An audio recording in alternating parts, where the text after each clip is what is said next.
정치권의 허심탄회한 속내를 들여다보는 시간입니다. 각설하고 시즌2고요. 현근택 변호사 그리고 장성철 대구 가톨릭 특임 교수님 나오셨습니다. 어서 오세요. 안녕하십니까? 네, 안녕하세요. 네. 두 분이 이제 키워드를 하나씩 가져와서 이제 말을 나누는 시간인데요. 먼저 이 키워드 먼저 현근택 변호사가 꼽아주신 키워드 한번 말씀해 주시죠. 어떤 건가요? 네, 일단 검찰공화국 선포한 윤석열 이렇게 키워드를 잡았습니다. 아, 네. 검찰공화국 선포한 윤석열.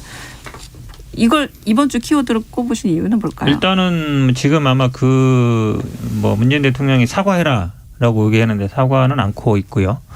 정치보복 내 사전에 없다라고만 얘기했는데 이미 다 나왔습니다만 현 정부를 적폐로 몰고 수사하겠다 이거 했고 특정인을 또 중앙지검장으로 암시하는 듯한 얘기도 했습니다.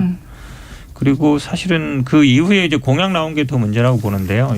이제 49년 검찰청법 생길 때부터 70년 이상 유지됐던 법무부 장관의 수사지휘권을 폐지하겠다라는 얘기였고 예산 지휘 이역도 얘기했지만 사실 이제 공수처 아시겠지만 만든 이유가 고위공직자 그중에 가장 큰 게 검사들의 비위를 제어하기 위한 거거든요. 네. 그동안 스폰서 검사 온갖 되게 많았잖아요. 그러니까 공수처 만들어서 가장 불편한 사람들이 검사들입니다. 사실은 다른보다. 근데 고위공직자 수사를 검찰에서도 하겠다. 이 말은 뭐냐면 검사에 대한 수사를 검찰이 가져가겠다는 얘기예요. 네. 공수처를 거의 무력화시키는 거 아니냐. 한마디로 얘기하면 검사들이 과거처럼 마음대로 스폰도 받고 이렇게 한 거 아니냐. 그러니까 적폐 수사를 하겠다면서 어느 정도 검찰의 권한을 다시 살려주겠다. 그 전보다 오히려 더 큰 권한을 주는 거거든요. 이렇게 되면 어떤 현상이 벌어지냐면 윤석열 후보는 지금 구체적으로 지시를 안 한다 그래요. 근데 네. 검찰이 예전에도 보면 지시 구체적으로 안 합니다. 네. 느낌이라는 게 있거든요.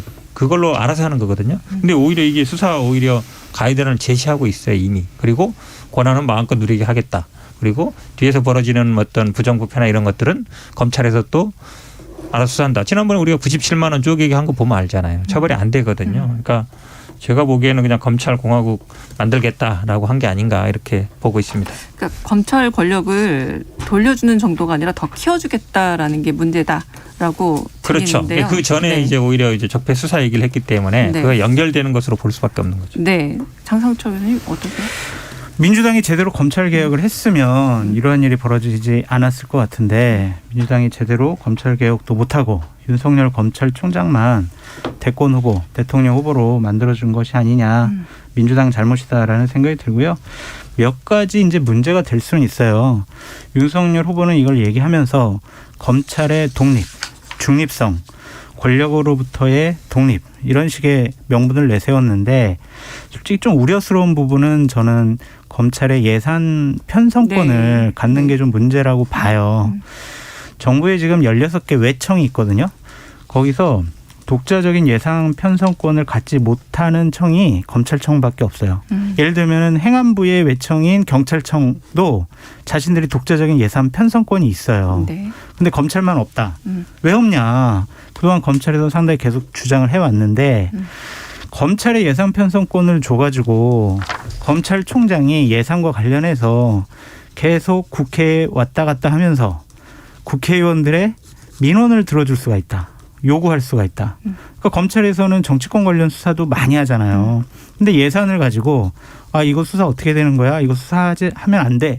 이런 식의 압력을 받으면 검찰은 자유로울 수가 없지 않느냐. 그런 것 때문에 이거는 검찰이라는 조직을 오히려 중립적으로 독립적으로 수사할 수 있도록 장치를 마련해 준 거예요. 그래서 검찰의 예산 편성권은 지금 법무부가 갖고 있는데 이것을 윤석열 후보가 검찰에게 주겠다. 이것은 조금 우려스러운 일들이 더 벌어질 것 같다라는 게 이제 저의 생각이고, 그다음에 법무부 장관의 수사지휘권 폐지 같은 경우에는 하는 게 맞는 것 같아요.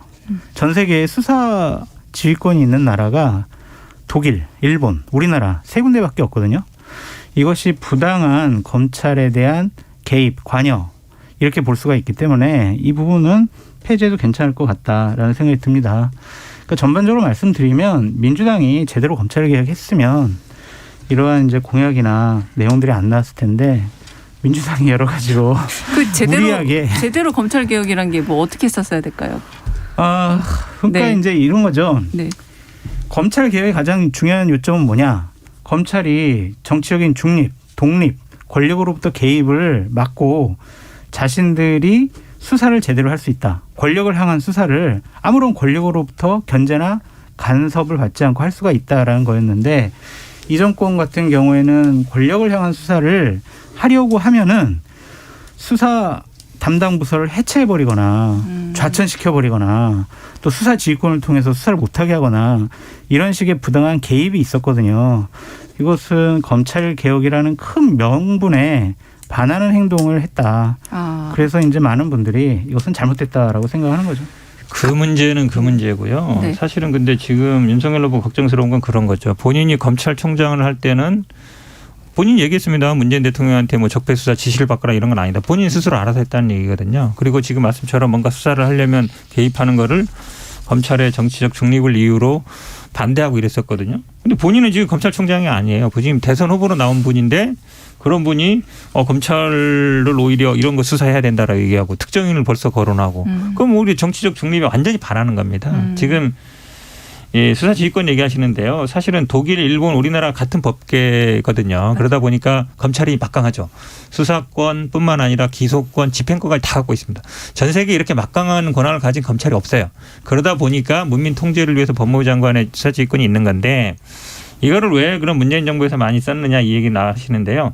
예전에는 쓸 필요가 없었어요. 법무부 장관, 법무부 차관 네. 전부 다 검사 네. 선배들이 했기 때문에 굳이 척하면 척 알아서 하는 관계였기 때문에 생각해 보세요. 예전에 보면은 뭐 천정배 아니면은 막 천정배 장관이나 지금 뭐 추미애 장관이나 조국 장관 이런 분들이 검사 출신이 아니거든요. 네. 검사 출신들은 오히려 장관이 더 선배였어요. 그러니까 굳이 뭐 지휘하고 이럴 필요가 없었거든요. 그러니까 근데 만약에 이게 지금 이 윤석열 후보처럼 검찰총장 출신이 갔을 때는 더 중요한 문제가 됩니다. 이게 네. 예산 편성을 그렇게 저도 말씀드리고 싶고요.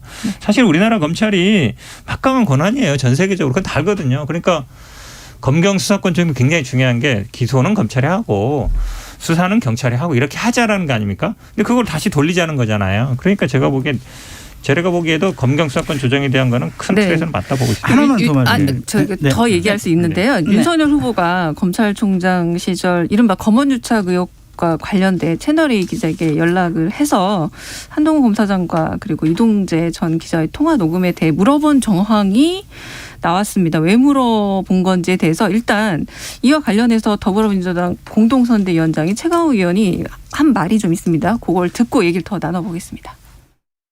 그런데 이번에 본인이 직접 당시에 크게 이슈가 됐던 것이 이제 그 제보자에게 들려줬다는 한동훈 음성 파일 아니겠습니까? 네. 그 존재 여부를 확인하는 것을 다른 본인이 뭐 친분이 있는 기자니까 물었었겠죠. 기자를 통해서 계속 물어왔다라고 하는 건 윤석열 씨가 이 사건과 결코 무관할 수 없고 왜 그토록 감찰을 방해하기 위해서 애썼는지를 또다시 입증하는 사례다 생각합니다. 검찰총장에 위치해 있는 사람이 그걸 본인이 그렇게 기자한테 사정해서 알아보지 않아도 알 수 있는 길은 얼마든지 있고요. 그리고 공식적인 조사가 진행되는 과정에서는 어떤 검사의 일탈이 있다면 그건 당연히 감찰 조사로 규명을 해야 될 문제지. 네네. 그거를 총장이 일일이 전화를 돌려가지고 알아본다는 거는 네. 개인적인 이해관계가 있다고 볼 수밖에 없는 거죠. 어허. 네. 개인적인 이해관계라는 말이 나왔습니다. 이걸 어떻게 들어야 될까요?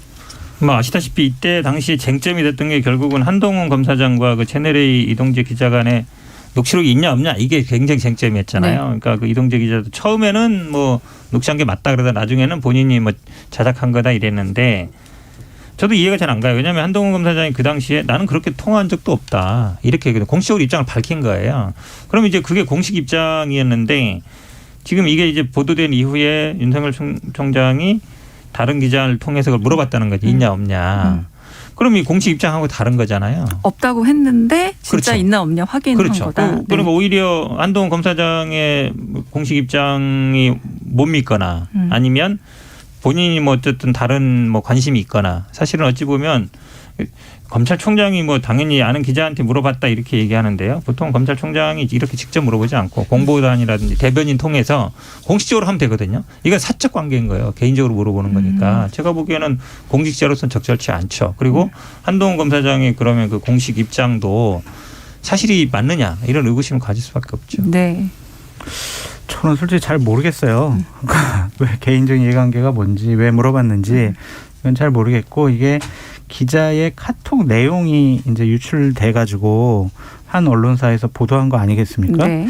그러니까 이거에 대한 신뢰성, 신빙성 이런 것도 좀 의심해 볼 수가 있을 것 같고 또 물어봤다고 해서 뭐 큰 문제일까? 자기의 가장 측근, 아끼는 그런 부하와 관련된 문제를 그냥 뭐 기자와 뭐 통화하면서 간단히 뭐 물어봤을 수도 있고 이러기 때문에 물어본 것만 가지고 어떠한 문제가 있다라고 공격하는 것은 좀 과하지 않느냐라는 생각이 듭니다. 물어본 건 아무 문제 없는 게 맞나요? 제가 말씀드린 게 그랬잖아요. 그러니까 이게 만약에 검찰총장이 아니라 개인이면 물어볼 수 있는데 이게 당시에 보도가 문제가 됐고 만약에 이게 녹취록이 있다 그러면 이게 뭐 감찰이라든지 그런 사안이 되는 건데 아니 검찰총장이 아니면 공공기관의 수장이 본인이 관련 직접 되는지 안 되는지 모르겠지만 그렇게 물어보는 게 맞습니까? 그러니까 제가 보기엔 오히려 정상적인 절차에서 대변인이나 이런 분들이 그게 있냐 없냐 물어봐야 되는 것이지 오히려 공식적인 입장하고 좀 다른 행동을 취하고 있으니까 의문을 갖는 거죠. 그러니까 법적 도덕적으로 어떤 문제가 있냐고요. 네, 그러면 요 질문도 한번 제가 드려보고 싶은데 당시에 이제 공범 관계로 의심을 받았던 한동훈 검사장이 채널A 기자의 통화 내용이 담긴 아마 거기 요즘 다 포렌식하면 다 나올 테니까요. 그런데 휴대전화 비밀번호를 지금까지도 제출하지 않은 걸로 알고 있는데 그 수사 기법, 법률 지식을 활용해서 오히려 잘 아는 그 검사가 스스로 증거를 숨긴 게 아니냐라는 의혹이 있었습니다. 좀 지금이라도 열어야 한다는 댓글 지금도 많이 올라오고 있거든요. 그렇죠. 왜냐하면 네. 아시다시피 그 당시에 이동재 기자와 한동훈 검사 사이 어떤 대화와 어떤 통화가 있었냐 관건이잖아요. 이등도 기자도 그 채널의 진상조사에 보면 핸드폰을 다 초기화했단 말이죠. 그러다 보니까 지금 말씀처럼 이게 문제가 된 건 이제 이분과 다른 분들 간의 통화에서 나온 거거든요. 카톡이나 나온 거기 때문에 한동훈 검사장도 본인이 뭐 계속 떳떳하다 그러는데 결국은 비밀번호를 안 풀고 있는 거잖아요. 거기에 그러면 안 풀었어도 그 전에 보면은 윤석열 부인과의 뭐 300회 이상 카톡도 나오고 이러면 사실은 이게 고발 사주와도 다 연결되는 문제 아니냐. 그래서 저는 뭐 떳떳하지 않다 이렇게 보고 있습니다. 네. 당연히 뭐 떳떳하지 않겠죠. 감추고 싶은 게 있었을 것이라는 생각이 듭니다. 하지만 너는 나쁜 사람이니까 너가 나쁜 사람 아니라는 걸 네가 증명해봐 라는 식으로 해서 네 휴대폰 비밀번호 얘기를 해서 공개를 해라. 이러는 것은 과연 이게 맞을까라는 생각이 들어요.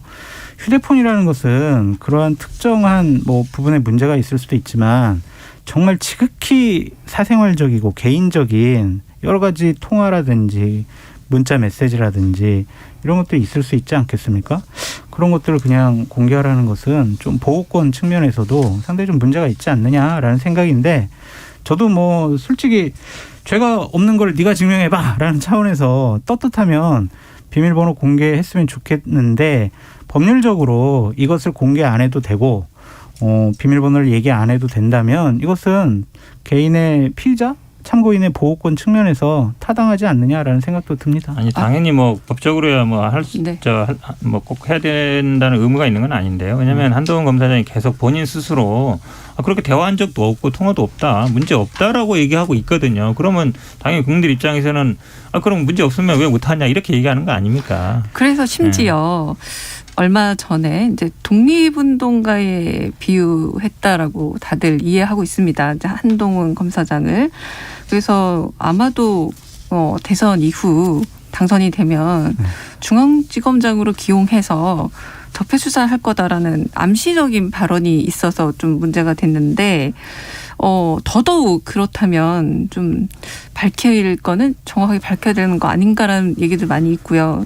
이건 어떻게 생각하세요? 당선되면. 네. 저는 윤석열 후보가 대통령 되면 한동훈 검사장은 중앙지검장 시킬 것 같아요. 능력이 있는데 왜 못 시키느냐라는 게 윤석열 후보의 지금 생각인 것 같은데 근데 그것이 좀 적절한지는 잘 모르겠어요. 지금 저렇게 얘기를 해놓고 나면 검찰은 아마 한동훈 검사장한테 쫙 줄 서 있을 거예요. 벌써 그런 줄 서기 시작한다라는 주장도 있습니다. 그렇죠. 네. 그러니까 특정한 인물에게 권력이 모이고 줄을 선다, 눈치를 본다. 그것은 검찰 조직의 안정성 면에서 그렇게 쓱 좋은 일은 아닌 것 같다. 그래서 적폐 수사, 전임 정권의 불법과 비리가 있으면 원칙적으로 법과 원칙에 따라서 수사해야 된다. 이것까지는 저는 괜찮다고 보여졌는데 한동훈 검사장 얘기한 것은 윤석열 후보가 좀 과하지 않았느냐라는 생각이 듭니다. 네. 뭐 저도 당연히 부적절하다고 봅니다. 왜 그러냐면 검찰 인사 그렇게 비판해 왔어요. 한마디로 얘기하면 뭐 추미애 라인이니 뭐 친정부 인사니 이렇게 비판해 왔던 분 아닙니까? 그래서 근데 본인이 측근인 걸 다 알잖아요. 다 알고 있는 상황에서 이렇게 독립운동가 뭐 중앙지검을 왜 못 시키냐 그러면 당연히 검찰 내에서는 한동훈 검사장이 다음에 가는구나 다 생각 안 할 수 없죠. 그러니까 지금 사실은 이게 한동훈 검사장을 지칭한 건지 모르겠지만 최근에 이제 성남지청 차장 검사가 사표를 낸 적이 있잖아요. 성남FC 수사 관련해서. 네. 근데 언론 보도에 의한 겁니다. 언론 보도에 의하면 박은정 지청장이 수사 일지에 뭐라 했냐 그러면 측근에게 알리겠다 이런 얘기를 했다. 네. 이거 그냥 사적 관계거든요. 검찰에서 예를 들어 검찰총장한테 보고하겠습니다. 그건 공적 관계 맞는 거죠. 아니면 수원지검장이나 수원고검장 상사한테 알리겠습니다. 그건 맞는 얘기거든요. 근데 그것도 이제 절차를 따라야 되는 건데 법을 다루는 분이 이거를 측근에게 알리겠다 그래 버리면 그럼 이런 일이 앞으로 계속 나올 거 아닙니까? 그래서 저는 이분이 물론 본인은 아니라 그래요. 본인은 수사일지에 그런 건 없다고 서로 이제 다툼은 있는데 그러면 누구는 했다 그러고 누구는 안 했다 그러면 이제 두 사람 간에 이제 뭐 진실 공방이 되는 것 같은데 저는 근데 가능성 면에서 본다 그러면 했을 수도 있겠다라고 봐요. 왜냐하면 문제 제기를 계속 했거든요. 또 그 보도에 의하면 이게 뭐 송치되기 전부터 이거는 기소해야 되는 사안이라고 얘기를 했다는 보도도 있습니다. 그렇게 본다 그러면 예단이 있는 거거든요. 기록도 안 본 상태에서 기소해야 된다라고 말을 할 수가 없잖아요. 저분이 봐야 되는 거라서. 근데 앞으로 이런 방식의 어쨌든 줄석이라든지 아니면 뭐 이게 횡행하는 게 아닌가. 그러면 공적 조직이 아니라 사적 이해관계가 결국은 수사를 좌우하게 되는 거기 때문에 대단히 부적절하다. 그리고 네. 저는 뭐 한동훈 지검장 검사장을 특정해서 이렇게 뭘 한다라는 것 자체는 제가 보기에 오히려 안 한다라고 지금은 선언해야 하는 게 맞다 이렇게 보고 있습니다. 마음을 감춰라. 이런 부분은 문재인 정권 하에서 검찰에서 벌어졌던 일이 아닌가라는 생각이 듭니다. 그러니까 무슨 말이냐면 추미애 전 법무부 장관이나 박범계 현 법무부 장관은 그러니까 특정 후보와 특정한 사람과 친한 사람들 그리고 정권과 가까운 사람들 그런 분들을 요직에 앉혔다. 그리고 정권을 향한 수사를 하려고 했던 사람들을 좌천을 시켰다. 이런 면에서 보면은 그냥 검찰의 조직의 안정성을 망가뜨린 것은 현 집권 세력이다라고 볼 수밖에 없습니다. 그 적폐 수사 발언 이후에 지금 이게 정치 보복이다라고 말했고 또 이게 엉터리 프레임이다라는 반복도 있는데 어떻게 보시나요? 이 검찰 출신이다 보니까 적폐 수사란 말에 대한 굉장히 무게감은 좀 다르게 느껴지는 듯 합니다. 정치 보복이다 아니다. 네. 당연히 뭐 일반 정치인이어도 이렇게 당연히 생각할 수밖에 없는데 본인이 계속 해온 게 이제 수사 특수부 검사였고 특수부 검사 우리 뭐 노무현 전 대통령도 이런 과정 겪지 않았습니까? 주변 사람들 다 털고 뭐 후원 회장하던 분들 다 탈탈 털다가 가족도 수사받고 이랬단 말이죠. 그때 뭐 대통령이 전 정권 뭐 인사들 수사하세요 이렇게 뭐 직접 한 게 아니거든요. 딱 분위기 보니까 그럴 것 같고 그래야만이 본인들도 이 정부에서 어쨌든 그 당시 정부에서 좀 뭔가 힘을 받을 것 같고 그러니까 하는 거거든요. 특수부 검사들이 그동안 그래왔는데 가장 대표적인 인물이 윤석열 후보입니다. 그런데 지금 대통령이 되기 전부터 현 정부를 적폐로 규정하고 수사해야 된다. 그게 왜 저는 제일 웃긴 게요. 뭐 찔리는 게 있어? 뭐 문제 있어? 이렇게 얘기하는 거랑 마찬가지예요. 그러면 그게 어쨌든 검사 스타일인데 예를 들어서 우리가 되면은 당신 탈탈 털겠습니다 이랬는데 네. 왜 나 털어요 이러면 뭐 찔려? 뭐 잘못했어? 뭐 있구나 이렇게. 뭐 있구나 이런 거랑 같은 거거든요. 네. 그러니까 일반 정치적인 데서는 이렇게 얘기를 하지 않습니다. 예를 들어서 뭐 문제가 있으면 당연히 법과 원칙에 따른다 이렇게 하면 되는 건데 반발한다고 해서 찔리는 게 있으니까 반발한다 이렇게 얘기한다 그러면 정말로 아직도 그냥 검사스럽다라고밖에 말씀 못 드리겠습니다. 네. 지금 최영일의 시사본부 진행 중이고요. 현국대 변호사 그리고 장성철 대구 카톨릭대 특임교수와 함께 각설하고 시즌2 하고 있습니다. 이번에는 장성철 교수님의 키워드로 넘어가 보겠습니다. 이재명의 착각이라고 꼽아 주셨네요. 그러니까 이재명 후보와 지금 민주당 선대위원회는 좀 착각을 하고 있는 것이 아니냐라는 생각이 듭니다. 그러니까 선거 전략에 관한 문제인데요.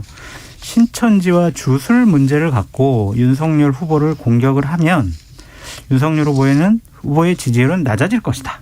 그리고 내가 유능한 경제 대통령이라는 프레임을 강조를 하면 나의 지지율은 올라갈 것이다 라든지 특정한 계층을 타겟으로 하는 소확행 공약을 하면 나의 지지율이 올라갈 것이다 라든지 이승만과 박정희 전 대통령을 칭찬을 하면 내가 중도 확장의 이미지, 국민 통합의 이미지를 갖게 돼서 지지율 확장에 도움이 될 것이다.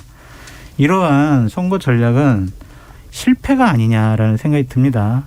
그것은 이제 어제와 오늘 나온 여론조사를 보면 알 수가 있는데요. 이러한 것들이 효과를 발휘하지 못한다라는 것과 특히 뭐 신천지와 주술 문제, 뭐 유능한 경제 대통령 이런 문제는 야당 국민의힘의 반박을 당하기 정말 쉬워요. 주술 문제 같은 경우도 그렇잖아요. 민주당 선대위의 어떤 위원장께서 오살 해가지고 막 지프로 만들어가지고 막 침을 거기다 놓고 또 이런 뭐 등 같은 거에도 뭐 대통령 이름도 있고 충북 이시종 충북지사 이름도 있고 이런 것들이 충분히 반박이 가능해요. 경제 대통령이라는 부분도 아니 경기도지사 시절에 경기도에 경제 성장률 추이가 어땠냐. 2018년부터 20년도 보면은 대략 6%의 경제 성장률이 하락을 했다. 어떻게 유능한 경제 대통령이 이렇게 될 수가 있냐라고 충분히 수치적으로 반박이 가능하기 때문에 그렇게 썩 옳은 선거 전략은 아닌 것 같다라는 차원에서 선정했습니다. 네. 선거 전략이 좀 잘못됐다. 선거 전략이 그것만 네. 있는 건 아니고요. 네. 저희들은 아마 기본적으로 경제를 살리는 대통령. 왜냐하면 윤석열 후보는 뭐 적폐 수사 얘기처럼 사실 뭐 검사밖에 안 했으니까. 그다음에 저희들은 이제 통합을 얘기하고 있습니다. 통합 정부도 얘기하고 있는 게 왜냐하면 윤석열 후보가 계속 뭐 남녀 간, 남북 간, 중국 간 계속 뭐 이렇게 갈라치기를 하고 있어서 그게 대비되는 거고요. 그다음에 이제 유능한 이제 약간 반대말은 무능한 거겠죠. 이제 그런 거였고 지금 아마 지금 뭐 폭탄주라든지 뭐 이런 중독 문제 이런 거는 이제 여러 가지 그 내용 중에 하나라고 말씀드리는데요. 다른 게 있습니다. 저희들은 만약에 이 뭐 오살하신 이분도 뭐 무슨 선대위에 직접 나와서 일하는 거 이런 분들은 아니에요. 임명장에 뭐 수천 장 수만 장 나가는 거니까 이제 그런 중에 한 분인데 사과하고 본인 또 반납하고 이랬습니다. 근데 윤석열 후보는 이게 문제되면 대부분 그냥 아무 얘기 없어요. 반성 뭐 사과한다 이런 얘기도 안 들리고 본인 예를 들어서 지금 연등 문제도 그렇죠. 대통령이야 제가 보기에 뭐 직접 했겠습니까? 이시종 충북지사 해명했죠. 본인이 어쨌든 그날 일정 상당히 거기 가지도 않았고 하지도 않았다. 그러면은 이시종 충북지사 그 충주가 충북이니까 당연히 뭐 본인들이 다뤘다고 할 수 있는데 서울중앙지검장 하고 더구나 민간인 부인이 그 왜 거기 등에 달렸는지 해명을 하면 되잖아요. 이제 그런 건 안 하고 있거든요. 그리고 단순히 연등 문제가 아니라 이 건진법사나 충주 일관사 같은 경우는 그동안 쭉 있지 않았습니까? 캠프에 있는 거 아니냐, 뭐 아들, 딸, 뭐 처남인지 조카인지 활동하는 거 이런 일들이 있었기 때문에 있는 거라서 잘못했으면 잘못했다고 하고 아니면 아니라고 하고 기면 기라고 해야 되는데 그렇게 안 하고 있다. 그게 문제라는 겁니다. 그러니까 이제 그게 저는 이재명 후보의 지지율 회복에 도움이 안 된다라는 거예요. 예를 들면 그 등 문제 같은 경우도 예를 들면요. 김건희 배우자랑 윤석열 후보가 그 행사에 참여해서 같이 앉아가지고 그 행사를 치렀다라는 사진, 이런 증언, 이런 것들이 있으면은 당연히 윤석열 후보 왜 거짓말해? 주술적인 문제 있는 거 아니야? 이렇게 할 수 있겠지만 그냥 형식적으로 달려진 그 띠지를 갖고 주술적인 것에 문제가 있어. 이런 식으로 공격하는 것은 국민들이 믿지를 못할 수가 있다라는 생각이 들어요. 그래서 최근에 이제 그 엽기 구판인 거죠. 그 논란에 대해서 국민의힘 김재원 최고위원이 이런 말을 했습니다. 너무 그 근거도 없이 그 매번 이야기하고 있잖아요. 저는 그거는 헛소리라고 생각합니다. 이게 그런 근거가 있나요? 예컨대 정말 그날 행사를 전부 다 주관한 분이 이것은 뭐 연등을 어떻게 다르라고 했다. 그 연등을 달면 또 소위 연등값이라고 돈도 내잖아요. 그렇죠. 예. 뭐 그랬고 이유가 뭐다. 그런 어떤 그 진술을 받아서 공개를 하고 그런다면 제가 좀 이야기가 된다고 봐요. 근데 수많은 사람 연등이 달려 있는데 이 사람은 특이하니까 맞을 거다. 다른 사람은 아닐 거다. 대통령은 뭐 관계없을 거다. 혼자만의 추측이잖아요. 지금 이 대선판에 그런 식으로 이야기 함부로 해도 되는지 모르겠어요. 혼자만의 추측이다, 헛소리다라고 일축을 했습니다. 근데 이 연등 논란 어떻게 봐야 될까요? 아니 그렇게 큰 지지율에 영향을 끼치거나 대선 판도에 영향을 못 끼쳐요. 그러니까 김재현 의원이 얘기를 잘한 게 뭐냐면 아니 대통령과 충북지사는 본인들이 아니라고 하고 왜 거기 갔겠냐, 왜 그걸 달았겠냐라고 하면서 중앙지검장은 달았을 거다, 부인도 달았을 것이다 이런 식으로 추측하는 거는 이중잣대 아닌가요?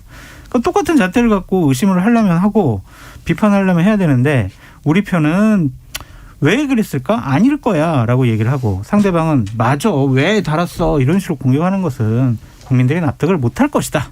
이게 왜 네. 문제가 되는지 아시잖아요. 건진 법사라는 분이 네트워크 무슨 본부장 고문인가 이랬는데 그 가족들도 다 캠프에 관여하지 않았느냐. 그다음에 문제되는 건 그거죠. 이현동 전 국세청이 최근에 이제 무죄 받긴 했습니다만 분리 기소되면서 무죄 받은 거 아니냐. 왜냐하면 공범들은 처벌을 받았거든요. 근데 거기에 관계된 뭐 주변 사람들이 그 의료 복지재단을 만들어서 거기에 현금으로 뭐 그 세무법인에서 냈습니다만 본인 이름으로 낸 건 아닙니다만 그럼 계속 관련된 건 아니냐. 예전에 뭐 코바나 행사에도 그 딸이 갔었다는 얘기도 있고 이러면 관련된 거 아니냐라는 얘기를 하는 거거든요. 대통령이라든지 지금 이시정 뭐 충북지사가 그런 일들이 있었던 건 아니거든요. 근데 이거에 대해서 해명하는 게 보면 항상 이런 식이에요. 근거 없다, 뭐 아니다라고만 하는데 그럼 왜 그 수많은 이해관계들이 얽혀 있는지에 대해서 해명을 해야 되는데 이게 왜 중요하냐면요. 대통령이 되겠다는 사람이 누구의 영향을 받느냐가 중요한 거잖아요. 이분이 예를 들어 정치를 오래 해왔거나 이러면 뭐 멘토라는 사람도 있고 스승이라는 사람도 있는데 그렇지 않거든요. 그럼 결국은 국가 운영을 무속이라든지 이런 데 기대서 하는 거 아니냐. 그거는 국민들한테 굉장히 중요한 부분이죠. 그러니까 그러한 공격이 효과적이려면 더 명확한 증거를 갖고 공격을 해야 된다. 예를 들면은 김건희 배우자가 이 건진 법사한테 전화를 해가지고 자 우리 거 연등 좀 2개만 달아주세요. 돈 붙일게요. 이런 녹취록이 나오든가. 그 녹취록을 갖고 공격을 하면 당연히 지금 현 변호사님께서 말씀하신 그런 공격이 유효타가 될 수 있겠지만 자꾸 그럴 거야. 아이 문제가 있어. 이거 가지고는 그렇게 큰 타격은 주지 못할 건진 거예요. 법사 그러면 녹음한 거 다 누구처럼 다 매일 녹음해가지고 뭐 저희한테 갖다 주겠습니까? 그런 거 제가 보기에는. 네. 네. 그러니까 증거를 갖고 공격을 네. 해라. 증거가 말씀드려요. 없는 이상 계속 같은 이름이 반복이 그렇죠. 되고 있긴 하지만 신천지나 주수를 엮는 선거 전략을 그걸 이제 이재명의 착각이다라고 네, 말씀하신 네. 건가요? 그걸 가지고 지지율을 막 윤석열 후보의 지지율을 낮추고 본인 지지율을 올리겠다라는 거는 좀 착각이 아니냐라는 생각이 들어요.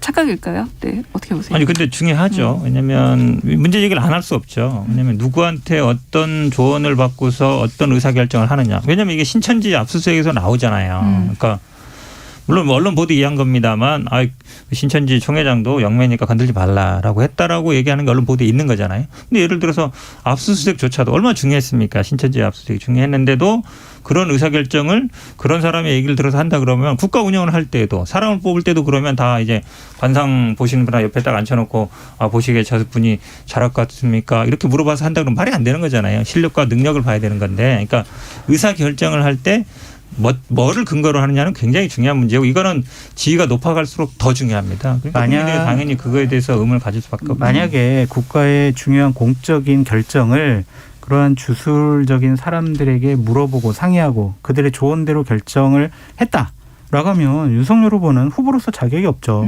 그런 분은 공직을 담당해서는 안 된다라는 게 저의 생각입니다. 하지만 그런 명확한 증거도 없고 예를 들면 우리 기복신앙이라고 하잖아요. 그리고 연초에 많은 분들이 토정 비결도 보잖아요. 그런 걸 갖고 너의 인생은 토정 비결에 의지해가지고 너는 모든 걸 결정하는 사람이야 라고 공격할 수는 없다. 그러니까 거듭 말씀드리지만 명확한 좀 더 팩트를 갖고 공격을 하시라. 아니 개인들이 토정 비결 당연히 볼 수 있죠. 손금도 볼 수 있고 관상도 볼 수 있는 거예요. 근데 그거 하고 국가를 이끌어가겠다는 대통령이 되겠다는 사람이 아니면 검찰총장이 뭐 어떤 의사결정을 할 때 그 사람들 영향을 받으면 안 되는 거죠. 절대로 안 되죠. 당연히 이거는. 근데 지금까지 뭐 법사 저는 이름도 다 모르겠어요. 하도 많아가지고 스님 법사 하도 많아가지고 근데 네. 이렇게 많이 언급되겠습니까? 왜? 네, 조금 얘기를 넘어가 보죠. 민주당 일각에서는 또 윤석열 후보의 병역 의혹 또 제기하고 있습니다. 군 신체 검사 때는 이제 부동시였다가 검사 임용 당시에는 정상으로 돌아왔다가 검찰총장 청문회 때는 다시 부동시로 돌아갔다. 그러니까 그 진도 한 수를 또 떼준 사람이 윤석열 후보와 또 매우 절친한 관계더라 이런 주장입니다. 뭐 한편에서는 또 판세 역전을 위해서 많은 네거티브가 다시 나오는 거 아니냐라는 우려도 있던데 어떤가요? 제가 먼저 좀 말씀드릴게요. 그러니까 이런 주장을 하시려면 이것도 그런 주장이 아니라 명백한 만약에 이 진단서를 떼준 사람이 그렇게 증언을 한 내용이 나와야 돼요. 그런데 이것도 그냥 주장이잖아요. 그리고 검찰총장 인사청문회 때 당시에 야당에서 윤석열 후보의 부동시에 대해서 문제를 삼았었거든요.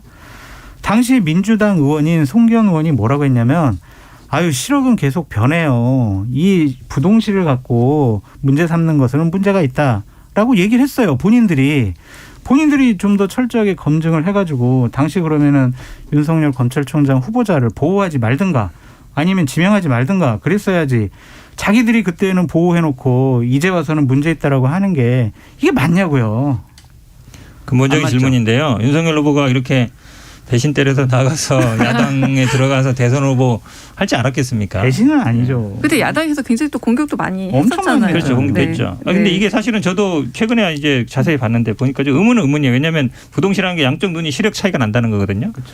근데 신체 검사가 82년 받을 때는 0.7 차이가 났는데 검사가 94년에 신임검 할 때는 0.1 차이였어요. 그래서 다시 이게 이제 총장 될 때는 그게 다시 그만큼 차이가 났다는 건데, 근데 마침 또 그걸 띄워준 분이 아주 친한 병원의 의사라는 거 아닙니까? 말씀처럼 그 친구가 나와서 제가 진단서를 가짜로 떼줬습니다. 이렇게 말할 리가 있겠어요? 그러니까 자꾸 우리 장 교수님은 되지도 않을 거를 건진 법사가 다 녹취해가지고 아이고 제가 연등 달라고 했습니다라고 얘기하겠어요? 지금 어디 숨어서 도망 다니다는데. 그러니까 그런 건 요구하지 마시고요. 근데 그 당시에도 아마 문제가 됐었고 병역 문제는 민감한 문제입니다. 그러니까 검찰총장보다 대선 후보의 병역 문제는 더 중요하죠. 검찰총장은 당시에는 아마 제가 보기에 검증이 재산 이런 거 있지만 과거에 수사를 제대로 했느냐.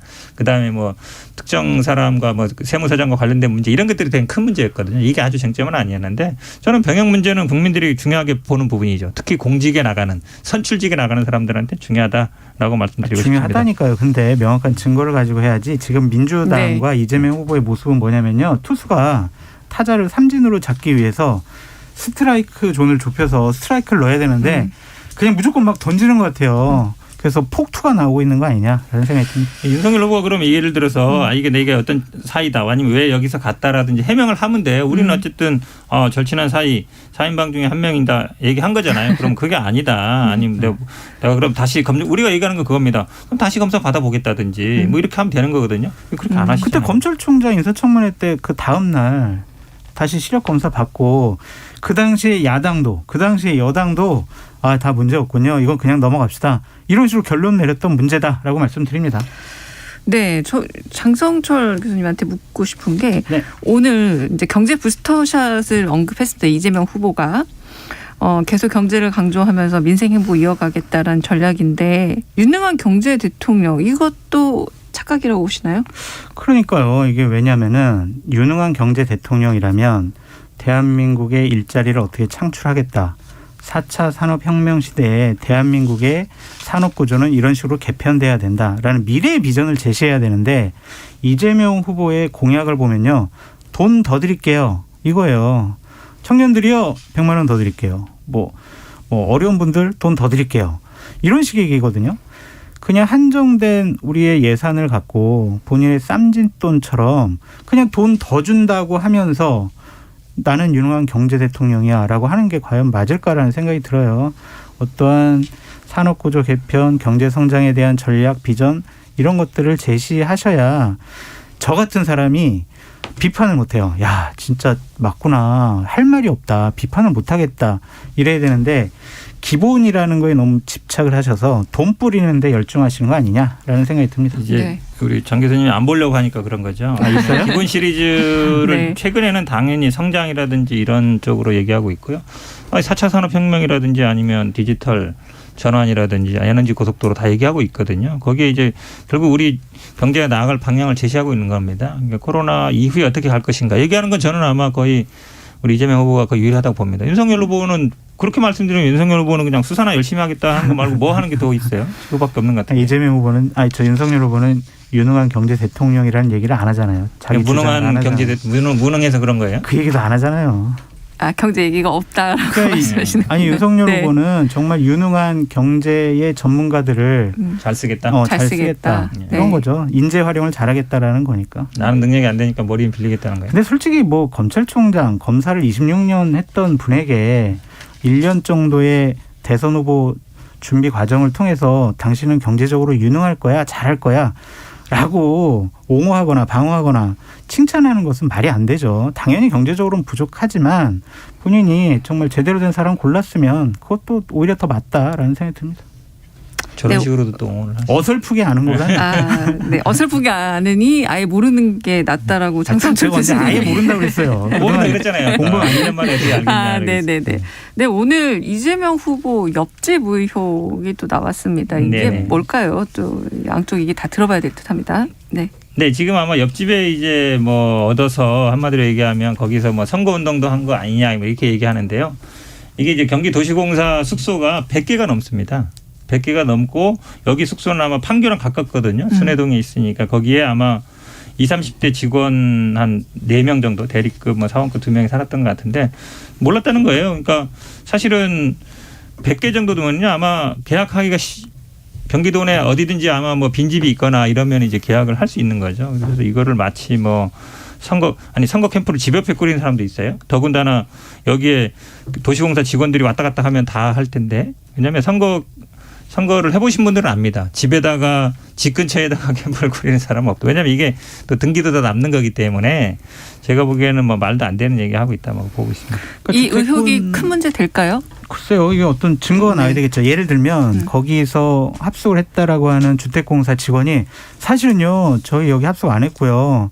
이재명 후보랑 배우자인 김혜경 씨가 여기 사용했습니다.